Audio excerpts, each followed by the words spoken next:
여러분 혹시 사람 때문에 고통당해 본 적이 있으신지요? 아파했던 경험이 있으신지요?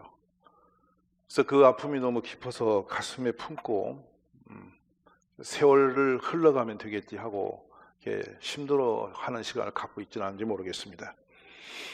사람들은 주로 그런 것을 상처받았다 이렇게 표현합니다. 상처라는 것은 눈에 보이지 않는데요, 겉에 있는 상처보다 영혼의 상처는 훨씬 깊고 큰 법입니다. 근데 문제가 이 상처를 주는 사람이 누군가 하면은 저 멀찍인 사람이 아니고 가족이고 이웃이고 친구이며 또 성도원들이고 절대적으로 내 삶에 영향을 날마다 미치는 그 사람과 엮여진다는 거예요. 그래서 우리는 멀리 있는 그 사람이 나에게 원수 되겠지 생각하는데 그게 아니고 너무도 가까이 있는 사람이 원수처럼 되는 거예요. 그래서 아픔이 더 크고 괴로운 것입니다. 그래서 우리는 흔히 교육은 용서란 용어를 듣는데 물론 그 이해는 하죠. 그러나 생활 현장에 가면 안 되는 거예요. 왜냐하면 너무 가까이서 늘 당하는 부분이기 때문에 그래요. 성경에 보면은 유일하게 지상에서 딱 한 사람, 형, 아무도 없어요. 근데 형된 가인이 그 동생 아벨을 들에서 쳐 죽입니다. 이게 최초의 살인 사건이잖아요.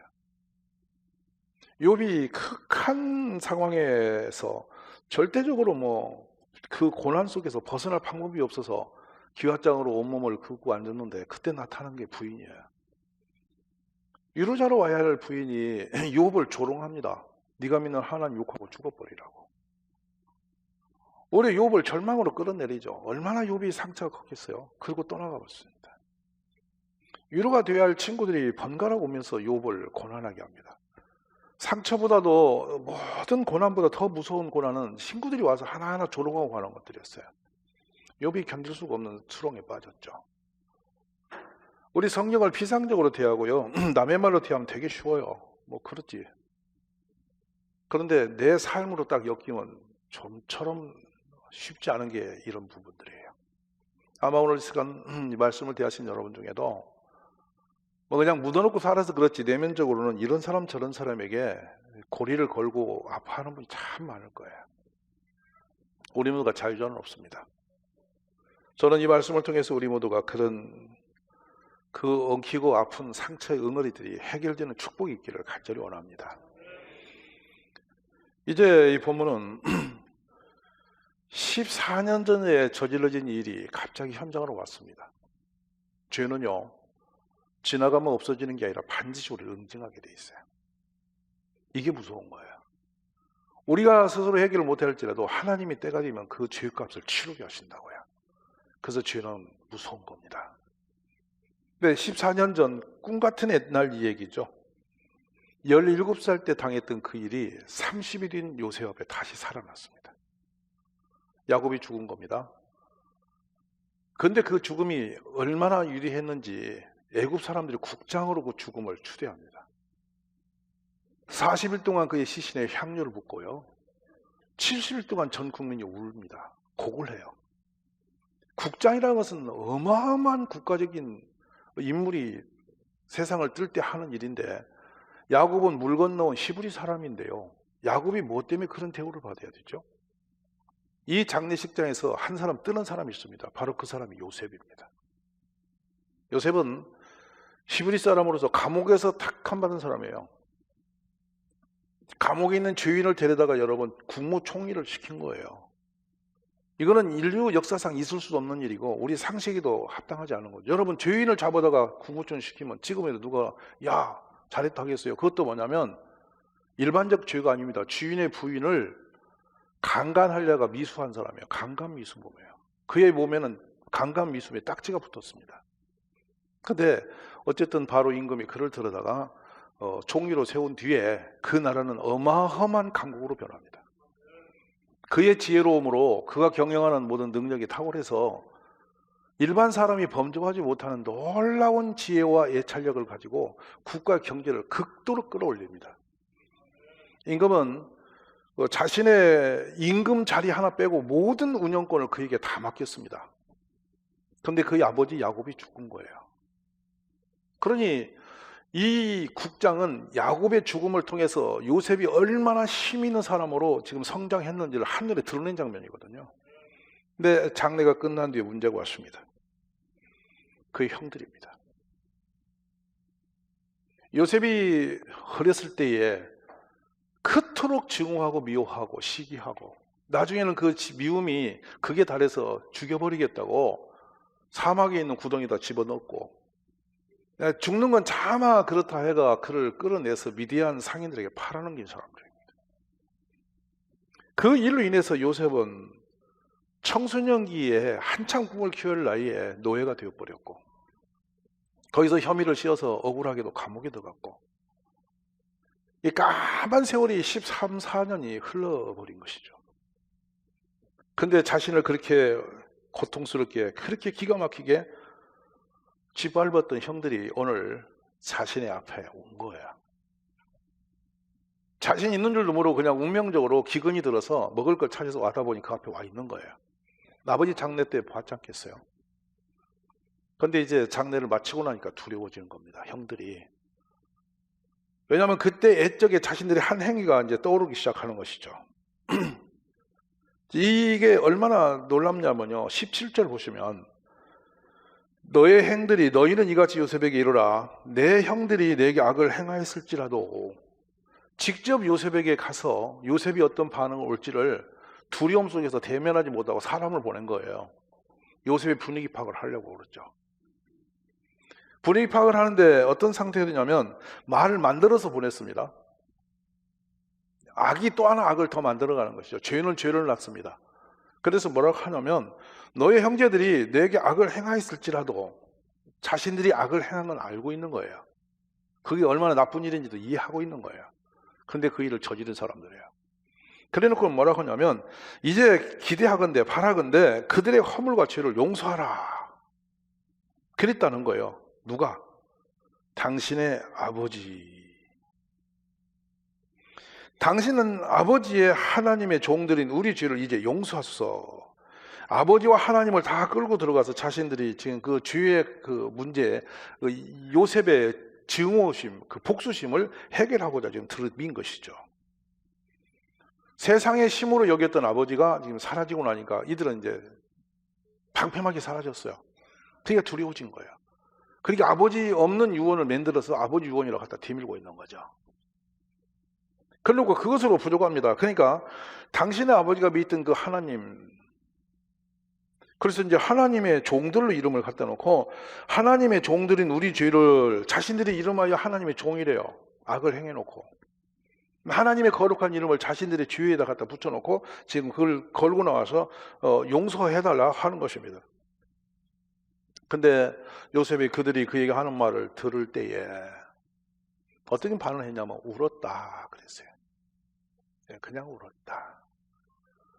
이거는 시브리 언어로 보면은 소리 없이 그냥 격하게 눈물을 쏟아버린 상태거든요. 요셉의 눈물은 어떤 내용을 담겼는지 우리는 추측이 가능한 부분이에요. 형들의 가증스러운 그 위장을 하고 또 포장을 하고 있는 그 가증스러운 형들의 모습이 너무 슬퍼서 울 수도 있겠죠. 상당히 고상하게 표현한다면. 그러나 인간적으로 들어가 보면 지난 13, 14년의 그 고난했던 역사가 요셉의 가슴을 향해 밀려오지 않았겠습니까? 얼마나 힘들었겠습니까? 요셉은 세상을 알기도 전에 엄마를 잃어버렸습니다. 동생 베냐민을 낳다가 엄마가 돌아가셨거든요. 이미 눈을 떨어보니까 배다른 형제가 새 엄마로부터 나온 형제들이 쭉 10명이나 있는 거예요. 그러니 힘을 쓸 수가 없죠. 그 형들 틈바구니 사는 겁니다. 특별히 사랑했던 라헬이 늦게 낳았던 아들인데 야곱은 나이 들어 늙어가면서 그 아들이 너무도 애처로 보였지 않겠어요? 그러니까 그에게 남다른 옷을 입히고 그를 특별히 관리를 했을 거라고요. 근데도 불구하고 이 요셉이 특별한 애호를 받은 건 없습니다. 왜냐하면 양을 칠 때 같이 보내고 노동할 때 같이 보냈으니 그대로 성경 기록이에요. 야곱이 마음은 아팠지만 그 아들에게 남다른 것은 뭐 옷 입혀주고 좀 관심 갖는 정도에서 끝났지 너무나 차별대한 것도 아니라는 말입니다. 근데 그 형들은 그 행위 자체가 괘씸한 게 많았습니다. 왜냐하면 들에서 아버지 눈을 가리고 몰래 숨어서 자기네끼리 양도 잡아먹고 팔아버리기도 하고 이렇게 좀 온당치 않은 일을 계속하고 있는 거예요. 근데 요셉이 거기에 같이 부합하지 않고 그 상황을 아버지에게 갖다 고자질한단 말입니다. 요셉만 없으면 죄를 좀 마음껏 지어도 되겠는데 이놈아가 꼭 무슨 문제만 생기면 들고 와서 아버지한테 일러 바쳐서 문제를 삼는 거예요. 증오스럽죠. 저 녀석만 없애버리면 좀 평택해서 그를 죽이려고 했던 거예요. 그래서 요셉은 그 고난한 삶을 다 살았는데 그 형들이 지금 앞에 딱 때를 지어 앉아가 또 자신들의 그때 지었던 죄를 싹 가리면서 아버지를 끌어다 붙이고 하나님을 끌어다 붙이면서 용서를 구하고 있는 장면이에요. 근데 요셉은 그들의 그런 모습들을 보면서 그냥 울었습니다. 이 요셉의 울음 속에 그 울었다는 그 기록 속에 참 많은 걸 생각하겠죠. 여러분, 차마 말할 수 없어서, 차마 소리칠 수 없어서 혼자 울고 혼자 슬퍼하고 괴로워하고 고통스럽고 너무도 아프기 때문에 아프다는 소리도 내지 못한 채 혼자 무너져 내릴 때가 한두 번이겠습니까? 이게 인생입니다. 만약에 요셉이 여기까지에서 그쳤다면, 성공했다 요셉은, 그리고 형들을 응징했다 요셉은, 이랬으면 전혀 성경스럽지 않고 우리의 신앙도 하나님도 별로 의미가 없이 될 수도 있습니다. 근데 여기에서 요셉이 그 형들에게 보내는 메시지가 달라요. 그 요셉이 울었다는 소식을 듣고 형들이 이제 직접 달려와요. 달려와서 용서를 구합니다. 뭐라고 하냐면 요셉이 주고 자기들이 종이래요. 그러니까 위험에 빠지고 유익에 빠지면은 못할 짓이 없는 사람들이죠. 언제 자기들이 형이 종이었습니까?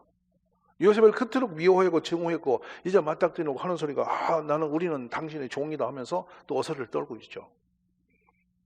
그런데 요셉이 그들을 앞에 두고 한 말이 참 놀라운 말을 해요. 뭐라 하냐면 요셉이 그들에게 말합니다. 두려워하지 마소서. 여기서 기가 막힌 극반전을 일으키는 게 한 장면이 있어요. 내가 하나님을 대신하리까. 자, 여기서 우리가 이 아픔과 상처 속에서 빠져나갈 길이 여기 보이는 겁니다. 우리가 가족으로부터 아니면 절대적인 사람으로부터 당했던 모든 억울함들을 해결할 수 있는 방법이 여기 있는 거예요. 행위는 사람이 했는데요. 사람이 요셉을 공격하고 요셉을 그렇게 밟았는데요. 만약 요셉이 형들이 그랬다고 생각을 들면 형들하고 풀 방법이 없습니다. 그런데 요셉은 그 문제를 들고 하나님을 바라본 거예요.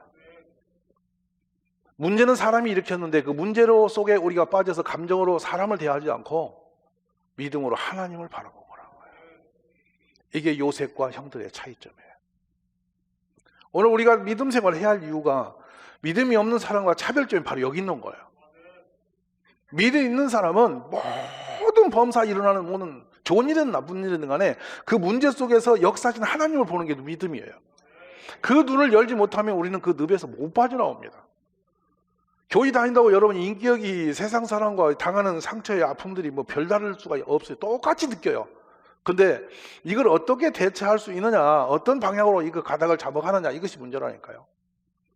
인간적으로 대한다면 그 형들이 용서가 됩니까? 엄마 없이 위롭고 곤고하게 살아, 네가 젖도 먹이지 못한 그 어린 동생 데리고 요셉은 배다른 것 때문에 이렇게 어렵게 애처롭게 살았는데 그걸 끝까지 응징해서 짓밟고 그걸 죽이려고 했던 형들을 용납할 수가 있습니까, 여러분? 우리가 객관적으로 볼 때도 형들이 너무 하지 않았어요, 그거? 근데 요셉이 뜻밖에도 그 형들의 응징에 그 자신들은 복수를 반히 받는다고 생각한 형들 앞에 하는 말이 내가 하나님을 대신하겠습니까? 이 고난이 요셉의 삶에는 보이지 않게 엄청난 반전을 일으킨 고난이 된 거예요. 형들의 그 참혹한 유해가 요셉을 위대한 믿음의 사람으로 바꿔두신 것입니다. 오늘 상처 속에 사람을 그려놓으면 여러분은 죽습니다. 그 인간 때문에 그랬다고 하면 나는 죽는 겁니다. 참 많습니다. 아프게 했고 배신했고 나를 고통스럽게 했고 때로는 어떻게 복수할 방법은 없을까? 이거를 어떻게 처단해 버릴 건 없을까? 이런 생각은 목사님 저도 많이 해요. 인간은 벗어날 수가 없는 죄이에요. 근데 그걸 그대로 감정으로 갖고 가면 뭔 일을 저지릅니다. 근데 여러분, 돌아서서 하나님께 가는 겁니다. 하나님이 어떤 의미 있고 뜻이 있어서 이래 하시는구나. 하나님, 주님이 아시죠?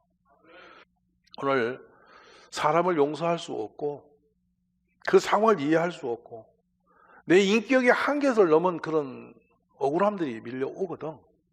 그 일을 통해서 하나님을 보셔야 됩니다. 이게 열쇠입니다. 당신들은 나를 헤아려 하였으나 20절에서 요셉이 고백합니다. 하나님은 그것을, 사람은 나를 해치려 했지만은, 내 가족은 나를 해치려 했지만은, 형들은 나를 죽이려고 했지만은, 그 죽이려고 하는 형들의 그 미움의 증오심을 하나님은 선으로 바꿨다. 그래서 오늘과 같이 많은 백성의 생명을 구원하게 하시려고 그렇게 하셨다. 너희는 나를 죽이려고 했는데 그 악을 하나님이 싹 선으로 바꿔서 결국에 나를 위대한 사람으로 만들어서 민족을 품고 살릴 수 있는 사람으로 나를 지금 이끌어내셨다. 그러므로 그 모든 일은 사람이 한 게 아니고 하나님이 나를 쓰시기 위해서, 나를 바꿔서 높이시기 위해서 하신 일이 되었지 않냐, 이거를 안 거예요. 이때 요셉은 손 하나 까딱 안 해도 됩니다. 요셉이 이렇게 그냥 이렇게 눈빛만 해도 형들은 사그리 죽임 당할 수 있습니다. 머리카락 하나 건들 것도 없이 그냥 없애버릴 수 있습니다. 그런데 요셉은 전혀 형들을 의식하지 않고 하나님을 의식하고 있죠. 이것이 믿음의 사람이 가져야 할 길인 것이죠. 오늘 용서할 수 없고 해결할 수 있는 문제가 우리 앞에 와서 우리를 괴롭힌다면 하나님을 보는 눈을 여시기를 간절히 원합니다. 창세기 45장 7절에 하나님이 큰 구원을, 당신들의 생명을 보존하고 당신들의 후손을 세상에 두시려고 나를 당신들보다 먼저 보내셨다. 요셉이 처음에 만날 때 형들에게도 이런 고백을 한 적이 있는 거예요. 오늘 여러분이 이렇게 하루하루 살아가는 이 삶이 세상에 그냥 인간적 감정이나 디대면서 조금 고상한 인격으로 어루만지다가 살아가려면 그 믿음은 의미 없습니다. 남이 당하는 그 고난보다 더 큰 고난, 더 큰 슬픔, 더 억울함들을 많이 경험되면, 여러분이 그 경험됨으로 믿음으로 일어나면 그런 어려움과 고난 속에 있는 사람을 살릴 수 있는 사람으로 내가 쓰여진다는 거예요. 오늘 요셉은 그 자리까지 가고 있는 거죠. 그냥 치유됨이 끝남이 아니에요. 그냥 그 늪에서 빠져나오는 게 문제가 아니고 그걸 통해서 내가 큰 사람 되어서 하나님의 역사를 품는 사람이 되었다는 거예요. 이런데 뒤에 보면요, 야곱이 또 아브라함이 자신이 후에 쭉 하나님이 축복의 약속을 해온 것입니다. 그것이 언약 백성의 축복이었는데요, 그 축복을 손으로 직접 삶으로 이루어서 민족을 품었던 사람이 요셉이 됩니다. 자기 몸 하나 의지할 곳이 없어서 어미도 없이 어린 시절 그렇게 처참하게 살았던 이 요셉이 자신의 온 아비의 그 12지파의 모든 사람을 다 품고 고센 땅에서 400년 동안 털을 닦아 그들을 살게 하신 분이 요셉이란 말이에요. 근데 이렇게 사람을 바꾸시는 축복이 우리 안에 있는 것입니다. 이 장면이 참 기가 막혀. 20절, 당신들은 나를 헤아려 했으나 하나님은 그것을 선으로 바꾸시고 오늘같이 많은 백성의 생명을 구원하게 하시려 하셨다. 선명한 이 목적성을 회복하고 이제 요셉은 자신들의 그 허물을 가리고 어떻게 목숨이나 구해보려고 지지하게 와 있는 형들을 완전히 초월한 사람으로 바꾸죠. 그릇이 다릅니다. 이미 먼저 살았고 경험도 많은 형들이 요셉 앞에 이제 비교할 수 없는 사람으로 거리감이 딱 생겼죠. 고난이 요셉을 큰 사람으로 만들어 놓은 거예요. 우리의 믿음 안에 그릇이 커지는 축복을 누리시기를 원합니다. 이제 그래서 많은 백성을 살리기 위해서, 구원하기 위해서 하나님이 나를 이렇게 바꿔왔다는 그 믿음을 갖고 요셉은 당당하게 형들을 풀어버리는 겁니다. 형들은 얼마나 부끄러웠는지 모르겠습니다. 그래서 요셉이 50장 21절에 가면 한 발 더 나가죠. 두려워하지 마라. 내가 당신들을 뿐만 아니라 당신들의 자녀까지도 내가 책임질게. 여러분, 멋지지 않습니까? 근데 이 장면을 우리가 보면서 이걸 봐야 됩니다. 요셉이 무슨 인격으로 무슨 힘으로 이런 일을 할 수 있었을까 하는 거예요. 신비롭죠. 근데 요셉이라는 사람을 바꿔버린 사람이 있어요. 바꿔버린 역사가 있습니다. 사람이 한 게 아니라 하나님이 하셨다. 주님을 바라보십시오. 요셉이 보디발의 집에 갔을 때에 모든 살림살이를 사그리 다 맡깁니다. 보디발에. 왜냐하면 보디발이 하는 것을 하나님 여호와께서 그의 성령이 충만하였고 그를 형통케 하심을 보았기 때문이었습니다. 사람은 다 버렸으라도 하나님은 요셉과 함께 하신 것이죠. 또 이 바로 임금이 요셉을 감옥에서 잡아다 끌어놓고 이렇게 자신의 꿈을 해몽하게 해서 그 이해를 하면서 놀래버린 건 뭐냐면, 저와 같이 여호와의 신이 충만한 사람은 어디서 만날 수 있지? 저렇게 지혜로운 사람은 어디서 찾을 수 있지? 바로와 감동을 먹으면서 그를 함께 하시는 하나님을 보게 됐어요. 우리 성도의 삶이 그렇게 돼야 돼요. 세상 사람은 이해할 수 없습니다. 인간의 감정과 인격으로는 도저히 감당할 수 없습니다. 근데 하나님이 하시니까 그걸 악을 선으로 바꿔서 요셉을 키워놓으신 것이죠. 하나님이 하시면 됩니다, 여러분. 그래서 고백하죠. 하나님이 하신 일이고 하나님이 하신 계획 속에 있었던 일이었다.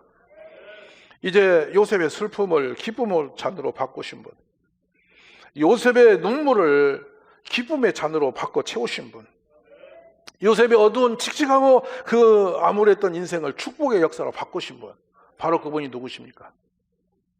여러분, 그분이 누구십니까? 바로 하나님이십니다.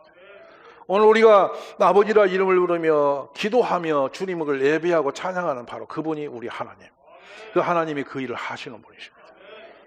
용서는 내 인격으로 불가능해서 믿음으로 할 수밖에 없나 봐요. 오늘 어떤 상처도 믿음으로 이길 수 있는 능력이 있음을 기억하십시오. 그러면서 위로받아야 할 요셉이 형들을 향해서 21절 끝에 보면 그들을 간곡한 말로 위로하였더라. 간곡한 말로 위로하였더라. 나의 도움은 천지를 여호와께서 오는 것이다. 내가 산을 향하여 눈을 돌리라. 나의 도움이 어디서 올까? 아무나 이런 시의 고백을 할 수 없습니다. 세상에 도움 없이는 스스로 숨 쉴 수 없을 만큼 곤고해졌고 위협에 처한 사람만이 하는 고백이죠. 그런데 이 고백한 사람이 무너지지 않았습니다. 끝내는 하나님이 살려내시죠. 오늘 어떤 시련과 아픔이 있을지라도 주께서는 우리를 도우시는 분이십니다. 오늘도 주님은 그 도움의 손을 거두지 않으셨습니다. 우리가 언제든지 구하면 주실 것이고 찾으면 찾게 하실 것이고 투점이 열리게 할 것입니다. 어떤 상처와 고난과 아픔이 있을지라도 주님이 하신 일임을 기억하면 그건 은혜가 되고 축복이 되는 것입니다. 새해에 우리 용서의 축복을 누려보시기 바랍니다. 하나님을 바라보면 넘어갈 수 있습니다. 근데 여러분, 놀라운 키입니다. 용서하지 않으면 그 자리에 멈춥니다. 인생이 한치도 앞으로 못 나갑니다. 용서하면 다음 역사가 열립니다. 용서는 무서운 장벽이에요. 내 인생을 올가매는 장벽입니다.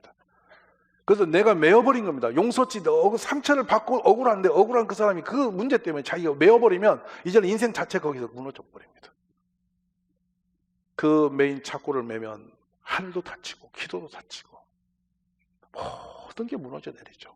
그 결국엔 누가 죽느냐? 당한 것도 억울한데 본인이 먼저 죽는 거예요. 용서하면 하늘이 열립니다. 이후로는 이 형들과 관계는 더 이상 기록이 없습니다. 요셉이 베풀고 민족을 다 살리는 축복의 장면만 나오죠. 그래, 죽음도 꿈을 꾸며 죽는 사람, 절망하면서 억울하게 죽는 게 아니라 꿈을 꾸면서 민족을 향한 미래의 하나님의 꿈까지 품고 죽어서 그걸 유언으로 남기고 그 일을 이룬 사람, 이게 요셉입니다. 담장을 넘어 뻗어간 가지, 울타리에서 아니라 담장을 넘어가서 뻗쳐가는 가지처럼 복을 받은 사람 요셉. 그의 삶이 우리보다 더 좋은 것은 없었습니다. 그러나 결론이 좋은 사람이죠. 저는 우리 모두가 결론이 좋은 하나님의 사람 되시기를 주의 이름으로 축원합니다.